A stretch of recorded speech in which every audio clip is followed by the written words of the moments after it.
Je voulais savoir, depuis Téhéran, comment percevez-vous la situation, ce cessez-le-feu?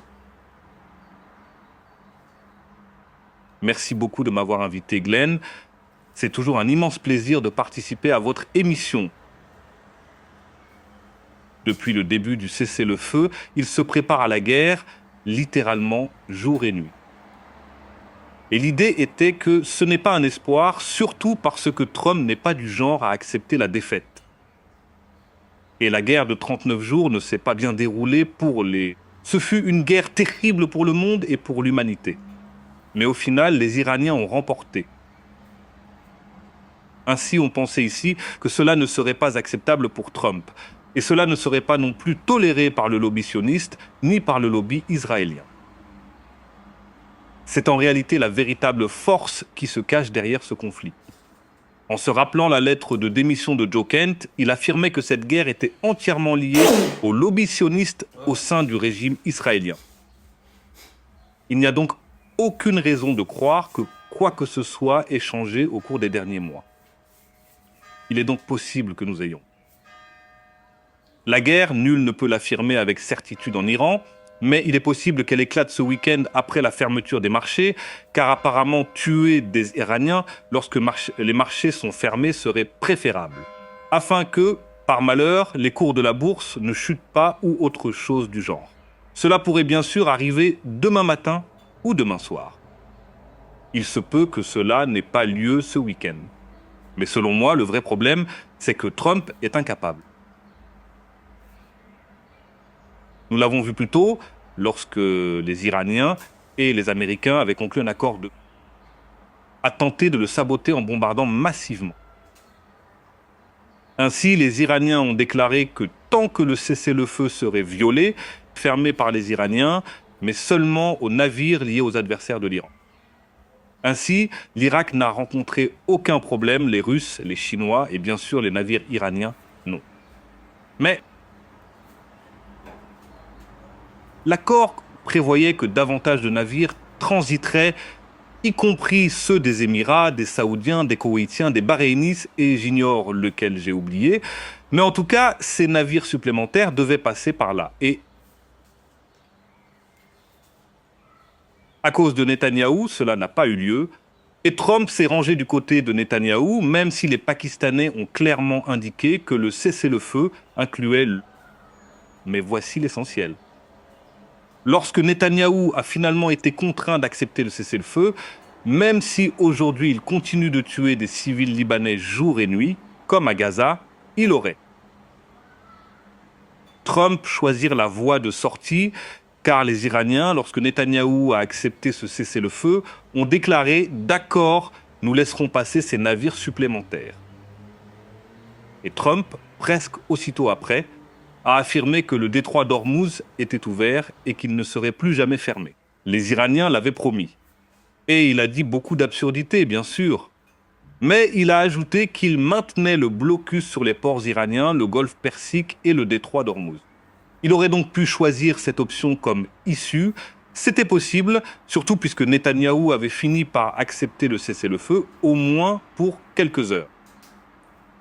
On estime donc qu'il est incapable d'aller dans cette direction et qu'il va donc continuer à tomber dans le piège de l'escalade. C'est pourquoi il pense qu'inévitablement, nous allons connaître une nouvelle vague de tensions qui sera catastrophique pour les marchés mondiaux, le commerce international et l'économie. Car dans la situation actuelle, l'économie mondiale va subir des conséquences. Et ce que nous voyons n'est que la partie. Mais même s'il y avait un accord, disons, dans quelques semaines entre Iran et les États-Unis pour laisser passer plus de navires et lever le blocus, par exemple, sur le détroit d'Ormuz, la situation resterait très préoccupante. Et la souffrance arrive encore, la véritable.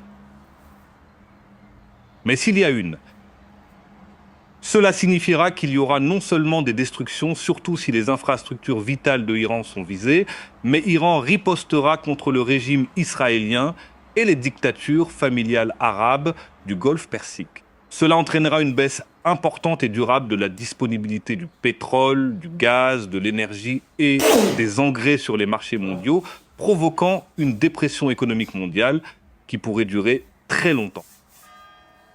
Mais si le conflit s'intensifie, s'il s'agit d'une guerre majeure qui dure comme la guerre de 39 jours, le Ramadan, alors on peut être certain qu'il n'y aura plus de pétrole ni de gaz provenant de cette région pendant de nombreuses années. Autrement dit, ce serait une dépression économique de très longue. Mais même s'il s'agit d'une guerre courte, comme je l'ai mentionné, si certaines infrastructures essentielles sont détruites, cela entraînera une récession. Premièrement, parce qu'il y aura moins de pétrole et de gaz disponibles. Mais la seconde, toute négociation visant à rouvrir partiellement le détroit d'Ormuz, à lever le blocus ou à rétablir le cessez-le-feu à Gaza et au Liban sera repoussée de plusieurs semaines. Parce qu'ils seront en pleine guerre. Personne ne négociera le passage des navires dans le détroit, qu'ils soient iraniens ou non, ou un cessez-le-feu au Liban et à Gaza. Et cela serait sans aucun doute catastrophique pour le commerce mondial, les entreprises et l'économie. La diplomatie de Trump est assez étrange car, au-delà de toute la propagande et de ses tentatives pour contrôler le récit, il y a des faits que nous connaissons avec. Ce qui est certain, c'est que les États-Unis étaient en grande difficulté. Et Trump devenait de... Nous le savons grâce au nombre de missiles, notamment les missiles intercepteurs, ce qui montrait que là, il ne pouvait plus supporter la pression et en réalité, il manquait clairement de munitions. Nous avions donc compris que la situation empirait. Il voulait un cessez-le-feu. Nous le savons aussi car sinon les États-Unis n'auraient jamais accepté le plan en 10 points de l'Iran. Quoi que Trump dise à propos de l'Iran, c'est comme s'il le suppliait. Mais ce qui s'est passé ensuite, franchement, cela ressemble. Il s'est retiré, il n'a plus jamais évoqué ces 10 points.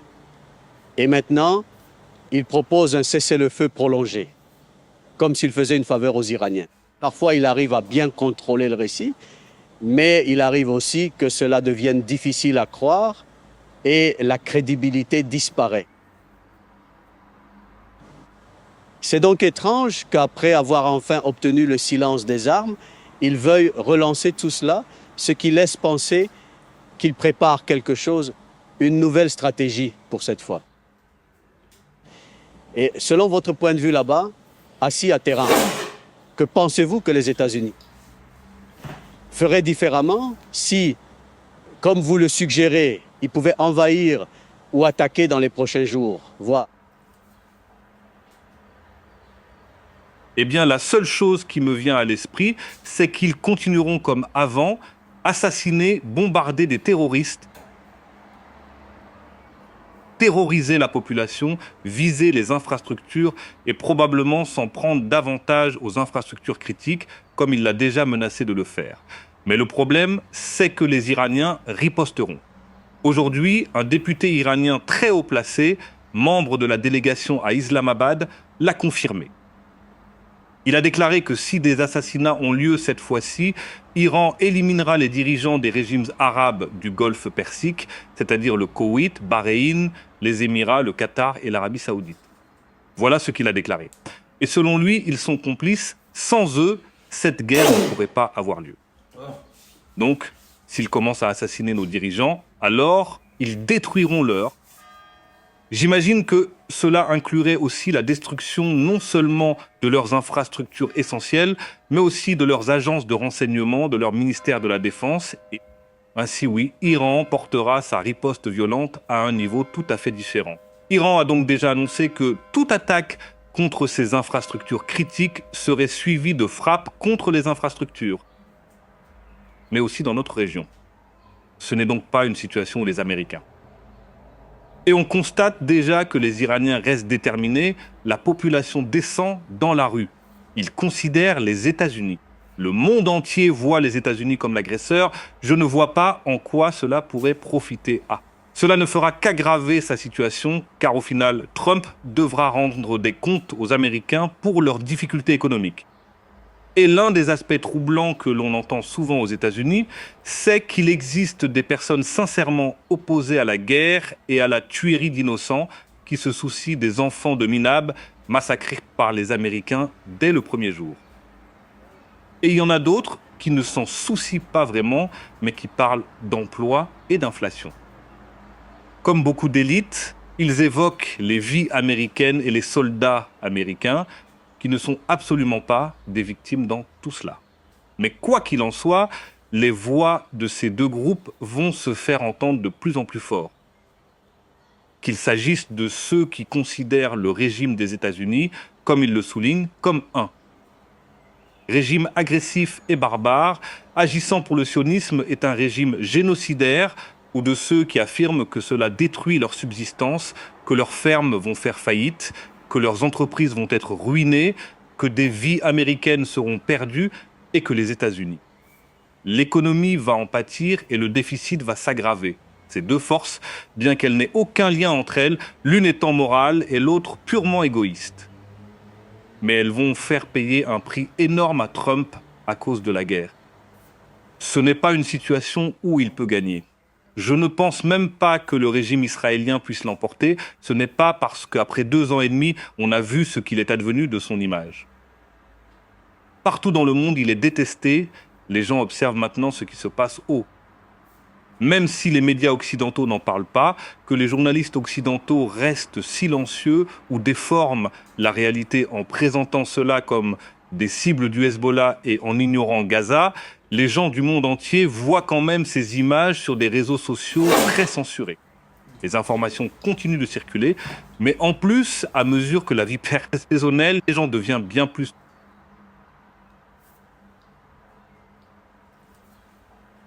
touchés par la catastrophe économique mondiale qui approche, ils vont en tenir Israël pour responsable. Ils vont accuser le sionisme, ils vont accuser Netanyahou, ils vont accuser Trump. Donc je ne vois pas comment. Le régime israélien ne tire aucun avantage de cela. Au contraire, il en souffre. Cela lui porte préjudice. La seule personne qui pourrait en profiter, c'est probablement Netanyahou, qui prospère en temps de crise, du moins pour l'instant, ainsi que les extrémistes de sa coalition.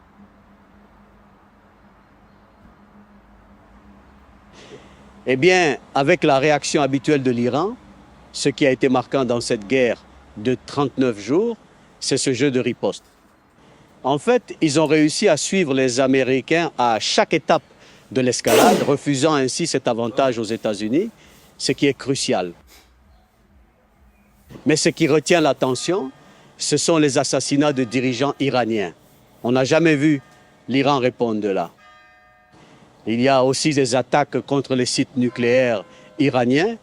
Là encore, l'Iran n'a pas répliqué de façon similaire. Pensez-vous qu'il soit possible qu'Iran aille cette fois plus loin dans l'escalade des tensions? Eh bien, je pense que ce que le député a dit au sujet des régimes arabes signifie essentiellement que la probabilité qu'ils s'effondrent complètement serait. Si les États-Unis commencent à viser les dirigeants iraniens et que le régime israélien fait de même, cette coalition Epstein, comme j'aime l'appeler, comme j'aime. Et parallèlement à cela, il commencerait à frapper les infrastructures vitales de l'Iran, comme les centrales.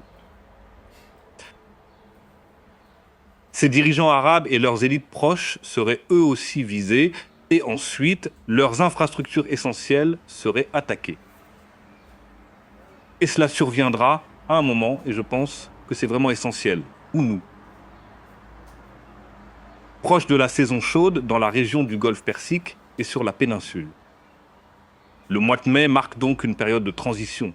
À la fin mai, la chaleur, dès la mi-mai, la température grimpe. Ensuite, avec les tempêtes de sable, l'humidité et tout cela, la situation devient très difficile. Pour quiconque de travailler dans ces pays, sauf s'il y a de l'électricité ou la possibilité de rester au frais.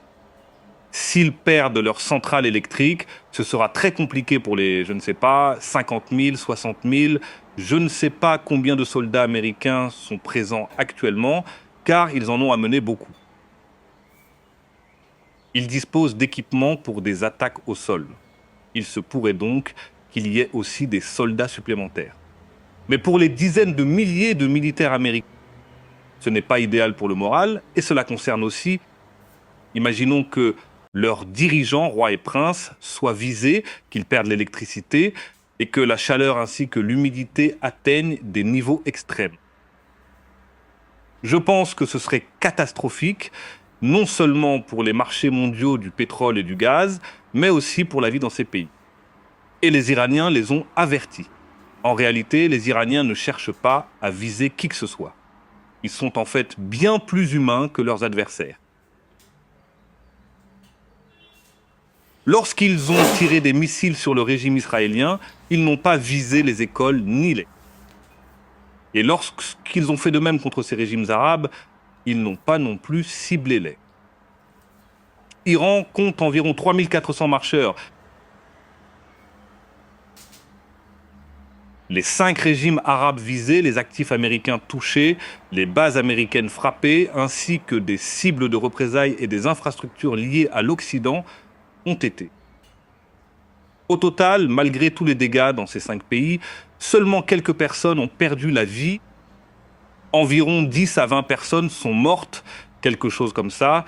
J'ai vérifié ce chiffre sur DeepSeek et c'est à peu près ce que j'ai trouvé. Chacun peut vérifier cela par lui-même. Comparez donc aux 3400 ou 3500. Je ne connais pas le chiffre. Je ne m'en souviens plus. Il y a les Iraniens morts et seulement quelques personnes tuées dans tous ces... C'est pareil pour le régime israélien. Donc Iran ne cherche pas à tuer. Iran a fait très attention à ne pas tuer de civils. Ils ont pris soin de viser des cibles et des installations de façon à ce que la population ne soit pas touchée. Mais les gens devront partir. Ils devront quitter les lieux. Si les infrastructures essentielles d'Iran sont touchées et que leurs propres infrastructures vitales sont frappées, la situation sera bien pire dans ces pays que...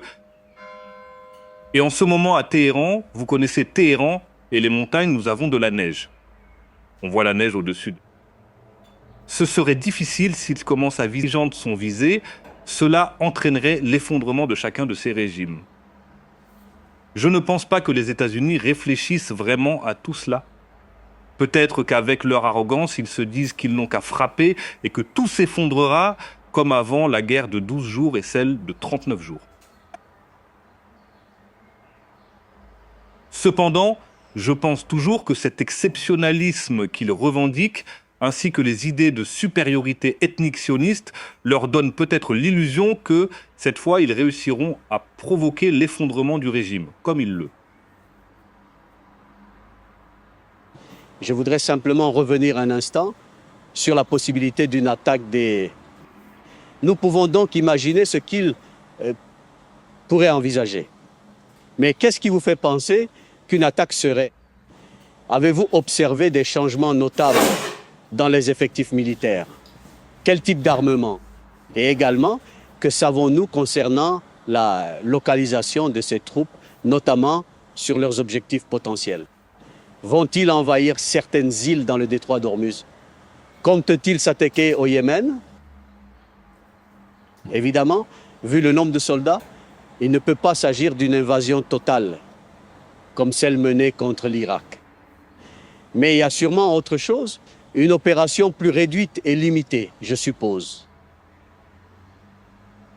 Ils ont amené beaucoup de matériel pour les troupeaux. Ils ont aussi apporté des munitions pour leurs avions, entre autres. Mais d'après ce qu'on m'a dit, la plupart de ces vols ont pour objectif de préparer une guerre. Je n'ai pas de détails précis, mais j'ai entendu parler de 2 endroits où il y aurait une importante présence, soit pour s'entraîner, soit pour se préparer, où du se trouve au Koweït et l'Otra. Et où il y a une forte concentration. Je ne sais pas, il y en a peut-être davantage maintenant aux Émirats, en Arabie Saoudite et au Qatar aussi, mais ce sont les 2 pays dont j'ai entendu parler, et surtout le Koweït et Bahreïn. À Bahreïn, on m'a dit qu'ils s'entraînaient, et au Koweït, ils sont présents en grand nombre. Ainsi, on s'attend à ce que la situation évolue selon 2. Soit les Américains souhaitent s'engager à nouveau dans une guerre longue, ce qui, à mon avis, leur serait. Ils pourraient aussi opter pour une guerre courte, comme on l'entend récemment, frappant fort et vite, mais les Iraniens riposteront.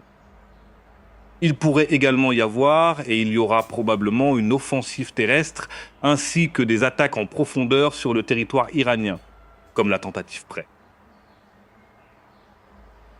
Mais encore une fois, comme je l'ai mentionné, même si les Iraniens ripostent et qu'Iran dispose de bases, de missiles et de drones partout dans le pays, les Iraniens les laisseront entrer en cas d'attaque terrestre, puis ils les frapperont sans relâche. Les Iraniens ne vont pas rester passifs et laisser faire, ils ne vont pas empêcher la prise de territoire. Ils vont agir avec intelligence, ils laisseront les adversaires entrer, puis les frapperont sans relâche pendant des jours, des semaines. Mais ce qui compte surtout, dans une perspective plus large, c'est que toute tentative visant à réduire les tensions ou à rouvrir le détroit d'Ormuz sera retardée. Cela prendra de nombreuses semaines, car les combats dureront longtemps avant de s'apaiser et qu'un accord puisse être envisagé. Ainsi, l'économie mondiale va inévitablement s'orienter vers une dépression, peu importe l'ampleur des destructions sur les infrastructures essentielles. Ainsi, toute forme de violence aggraverait considérablement la situation économique mondiale. Et cela, selon moi, Trump ne le comprend pas. Iran ne contrôle pas le détroit d'Ormuz depuis ses côtes. Nous ne sommes plus au 19e siècle, ni même au 20e. Le contrôle du détroit d'Ormuz s'exerce depuis des centaines de kilomètres à l'intérieur du pays et depuis de nombreux sites différents. De plus, les capacités d'Iran près des côtes du golfe Persique, du golfe d'Oman et du détroit d'Ormuz restent inconnues des États-Unis. Ils se sont trompés sur les missiles, les drones iraniens et les moyens anti-aériens d'Iran. Il est certain qu'ils vont encore se tromper sur d'autres capacités de Iran. Iran ne les a pas révélées et ne s'en est pas servi. Elles sont profondément enfouies sous les montagnes. Les zones autour et du golfe Persique jusqu'à la frontière de l'Irak et même jusqu'au nord de l'Irak, tout ce territoire est montagneux. Le relief est très difficile. De nombreuses installations iraniennes sont dissimulées dans ces différentes régions. Et le moment venu, les Américains devront y faire face. Ce sont des choses qu'ils connaissent très mal. La raison pour laquelle les Américains ont commis tant d'erreurs concernant les capacités de missiles et de drones de Iran, c'est que les usines qui les fabriquent sont situées sous terre. Les bases sont souterraines. Les usines sont souterraines. Ainsi, les Américains pensent connaître les chiffres, mais ils ignorent totalement combien de missiles et de drones Iran. En ce moment même, alors que nous parlons, Iran fabrique des missiles, des drones et d'autres équipements. Tout le matériel, car tout ce qui a une grande importance se trouve profondément. Eh bien, Trump a récemment déclaré que l'Iran serait en état d'effondrement. Il semble donc que tout s'effondre. On voit bien qu'il supplie pour obtenir un accord. Et ce blocus, le blocus naval, se resserre chaque jour, ce qui étouffe l'Iran. Mais si c'est vraiment le cas, si la guerre économique contre l'Iran est aussi efficace, on pourrait penser que le temps joue en faveur des Américains, ce qui amène à se demander pourquoi cela ne correspond pas à leur discours. Si cette guerre économique est si réussie, pourquoi vouloir faire la guerre à l'Iran? Il semble donc qu'il y ait un manque d'honnêteté dès le départ, donc il ne faut pas être trop surpris. Mais comment évaluez-vous, selon vous, cette guerre économique? C'est-à-dire les Iraniens comme les Américains souffrent. Mais selon vous, le temps joue-t-il en faveur d'Iran? Quelle serait une méthode pertinente? Eh bien, vous savez, cela ressemble beaucoup à l'argument selon lequel les Iraniens seraient profondément divisés et que la direction serait fragmentée. Mais lors de mes entretiens, j'insiste toujours sur le... Cela ne veut pas dire qu'il n'y a pas de différence. Il y a 80 millions d'Iraniens et autant de points de vue. Et il est certain que lorsque les responsables politiques, militaires ou de la sécurité se réunissent autour d'une table, chacun exprime des opinions très différentes. Mais cela n'a rien à voir avec une division ou un processus de prise de. Le processus de prise de décision est clair. Il existe un Conseil suprême de sécurité nationale. Il y a un dirigeant. ils ont désigné le président du Parlement. Pour diriger les négociations, c'est lui qui tranche, donc il est évident qu'il n'y a pas de division. Dire qu'il y a du chaos ou des divisions, cela sert les intérêts de quelqu'un, ou bien c'est de la propagande, ou cela poursuit un autre objectif. Dans ce contexte, prétendre que l'Iran s'effondre et que les sanctions, ou que le siège fonctionne et que les Iraniens, d'abord, il est assez frappant de voir comme ils se réjouissent d'affamer. C'est exactement comme lorsqu'ils se félicitent d'affamer. C'est comme si, vraiment, ces gens, il ne reste plus rien. Ils n'ont plus aucune notion d'humanité, ces personnes. C'est absurde.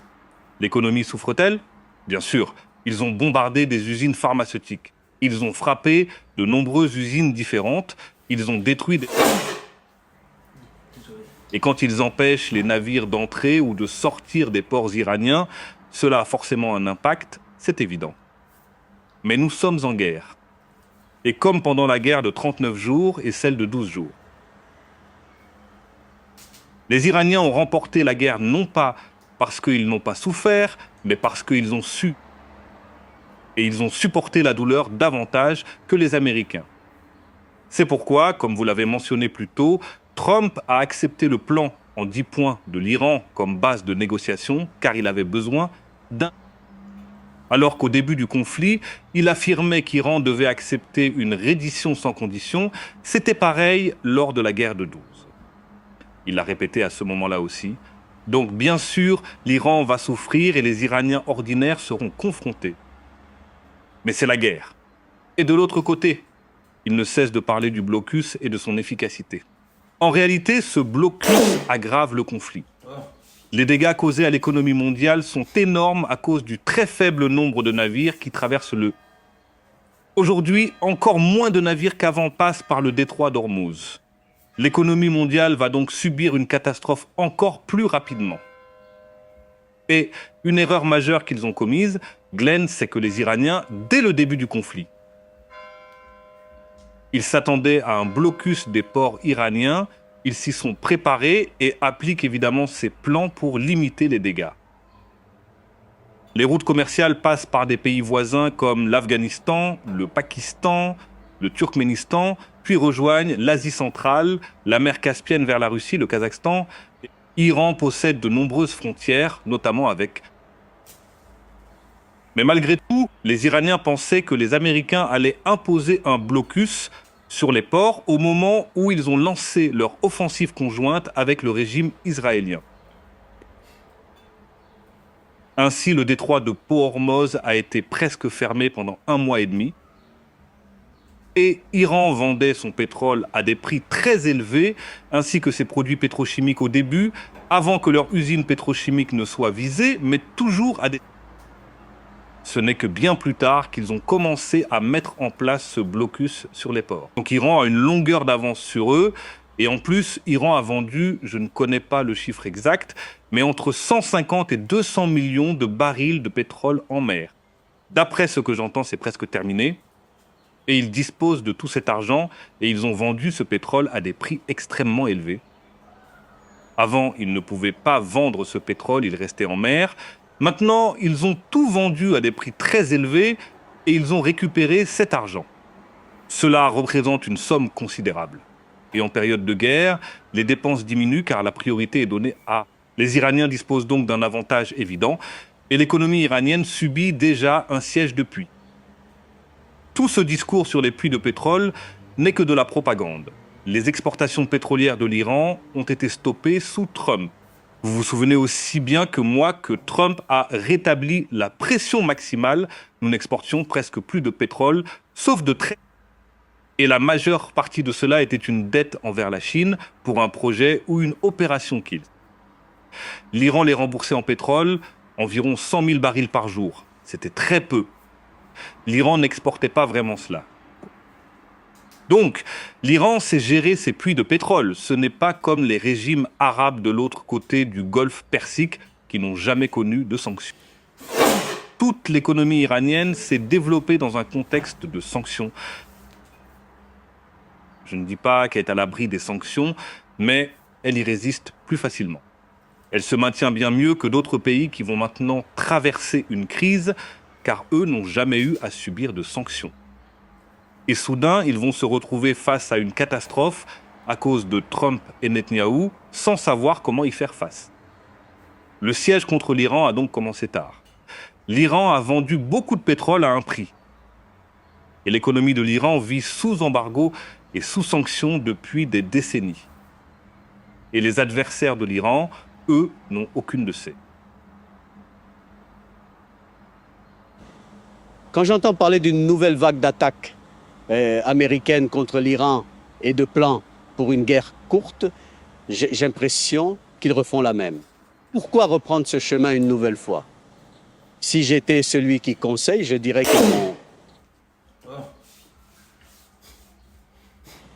les États-Unis ne peuvent pas décider seuls du moment où la guerre se termine. De plus, comme l'Iran l'a démontré lors du premier conflit, ils ne peuvent pas imposer. Autrement dit, prétendre qu'Iran ne peut pas fermer le détroit d'Ormuz ou tenir les États du Golfe responsables de leur implication, c'est erroné. Tout cela était, en réalité, profondément défaillant.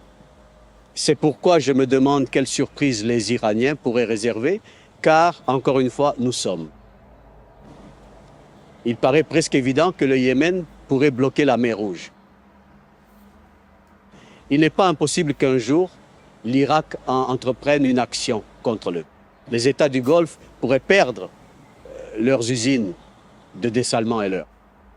En réalité, il sera extrêmement difficile de maîtriser tous les paramètres au point de pouvoir prédire avec assurance comment cette guerre contre l'Iran pourrait évoluer.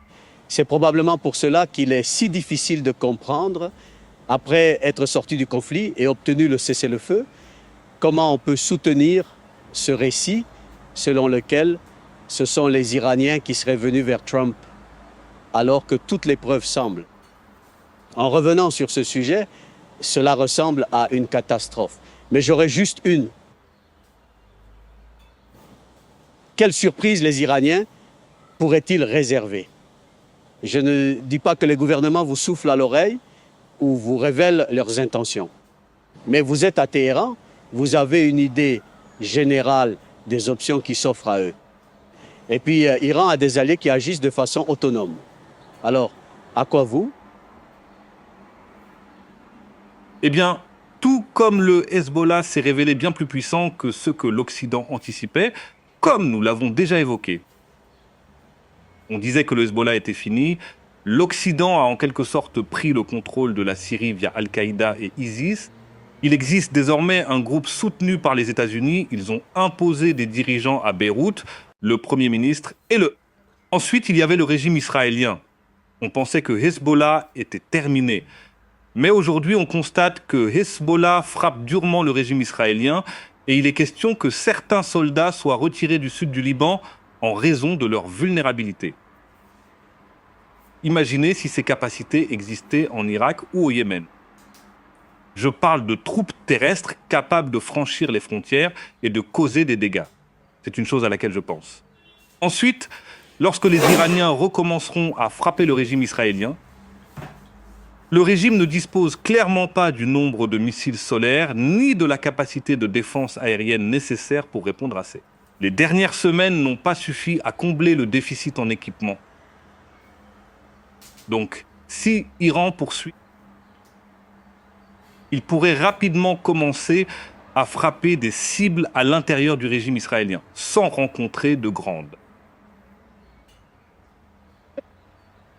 Troisièmement, les Iraniens pourraient viser des cibles plus sensibles dans la région du Golfe Persique.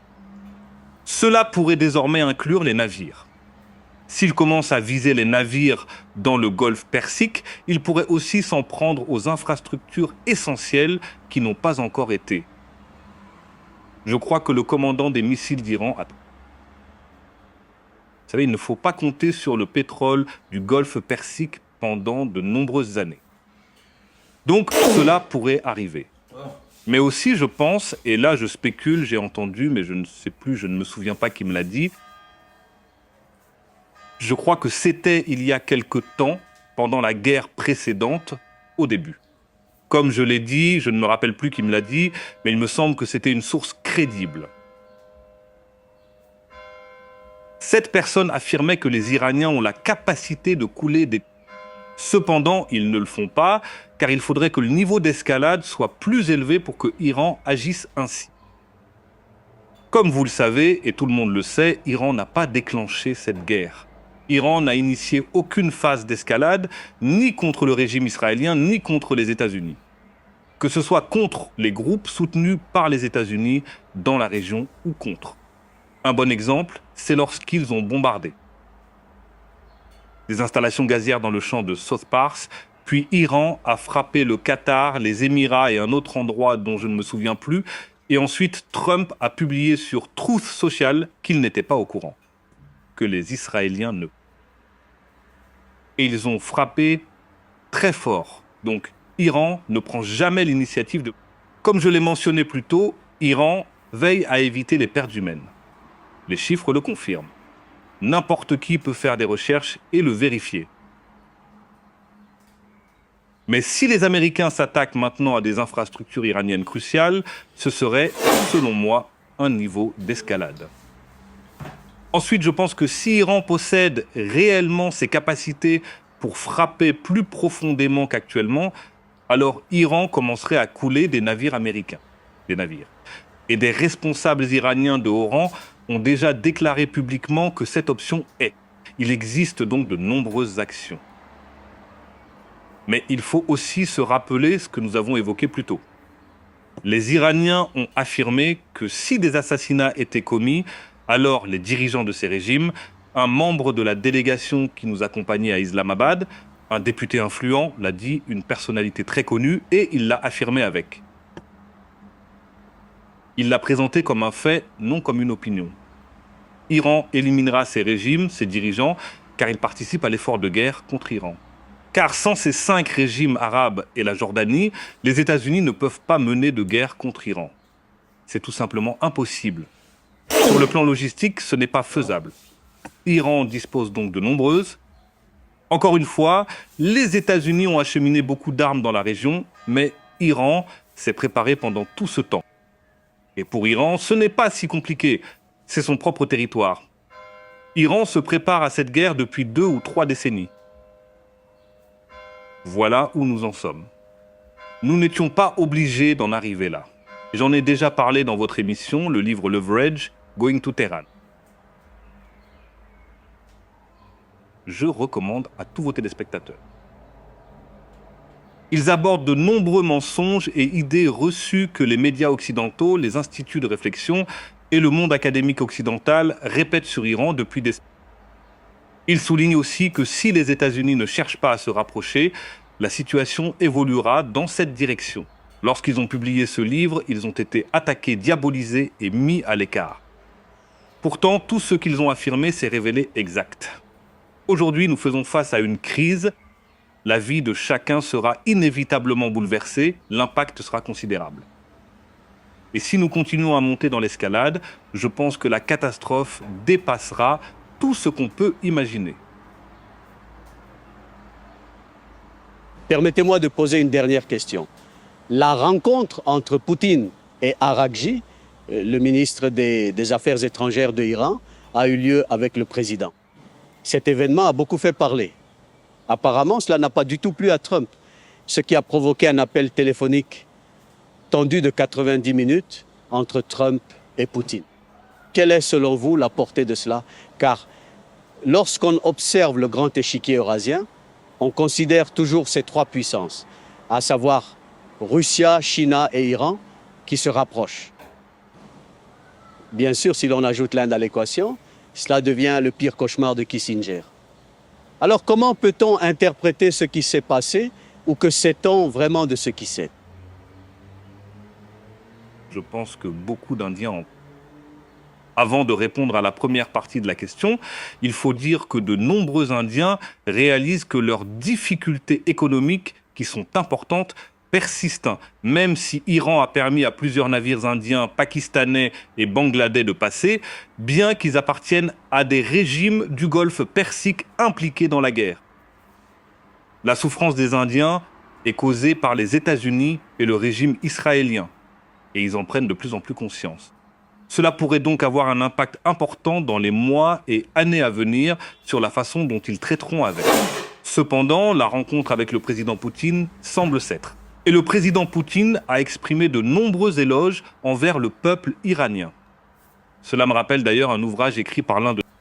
Alistair Book a publié un livre consacré à la résistance et à la révolution. Cet ouvrage s'intitule Résistance et le sous-titre porte sur la révolution islamique et d'autres. C'est également un livre intéressant. La résistance du peuple iranien durant cette période, malgré des décennies de sanctions, de terrorisme et 3 guerres, a permis au monde entier de percevoir Iran sous un angle totalement différent, en particulier à cause de cette. Et Iran est devenu très populaire. C'est ce que me disent des personnes du monde entier, notamment d'Amérique latine, et je ne sais pas si je vous l'ai déjà dit, en privé, je l'ai mentionné dans quelques émissions. Un de mes amis brésiliens marxistes et très bien connecté m'a confié qu'un marxiste brésilien très connu, l'un des principaux acteurs au Brésil, a déclaré que si Iran remportait cette guerre, il deviendrait chiite. Cela montre à quel point la perception d'Iran a changé en quelques mois, surtout après Gaza, tout comme pour le Hezbollah, Iran est l'axe de la résistance. L'exact opposé de la situation pour le sionisme, le régime israélien, Trump et les États-Unis. Ils voient cela sous un angle beaucoup plus négatif. Il y a donc une grande transition en cours dans la façon dont les gens dans de nombreuses régions du monde perçoivent l'Iran et le monde. Même aux États-Unis, l'Iran gagne du soutien de la part de milieux que j'aurais cru impossible